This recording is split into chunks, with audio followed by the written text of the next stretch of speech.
Hi, I'm Miss Linda, and I want to talk to you today about syllabication. When we break a word down into its parts so that we can read it, we have to hear the parts first. So with the word strawberry, we have beginning readers clap the syllables. Strawberry. 1, 2, 3. Strawberry has 3 syllables. And that's great when you're beginning and you need to have phonological awareness or the language coming into your ear so that you begin to understand it. However, when you start to really decode words in about 2nd grade, words that you aren't just memorizing, but that you need to break down and understand the parts of in order to pronounce them, the mind has to make a switch from the syllables we hear to spelling rules. So the way this works is that spelling rules map out for us how to separate the syllables of a word when the sounds don't match the spelling. And we all know that English is like a big conglomeration of words from many different languages, Latin, Greek, French. So spellings are all over the place. And that's why we developed spelling rules.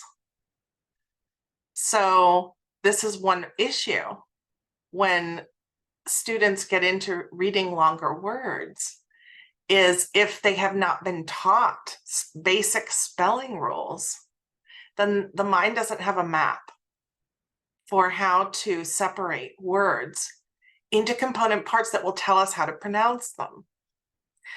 Okay, so here's an example. If I have the word rabbit and I'm just syllabicating by how it sounds, I might say ra-bit.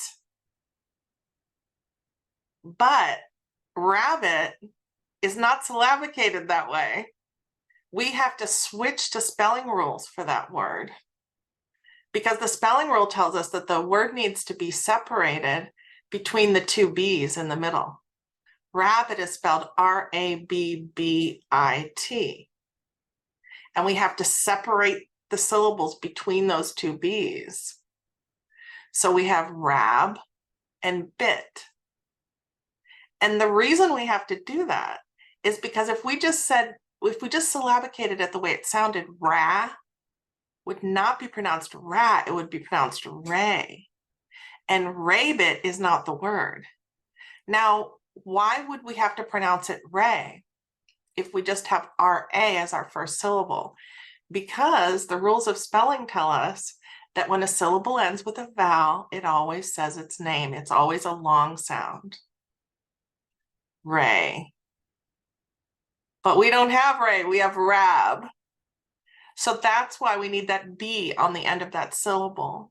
So if a vowel is closed in by 2 consonants, then we know that it's pronounced with its short sound.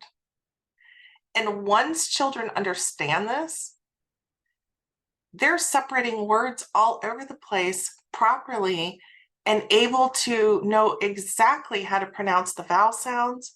Then they just put the consonants together with their properly pronounced vowel sounds, and the word just rolls off the tongue. So making that switch from sound to spelling rules is very, very important, but it's something schools don't generally teach anymore. And this is one reason why so many children in the United States are struggling with reading fluency. This is just one of the things I teach.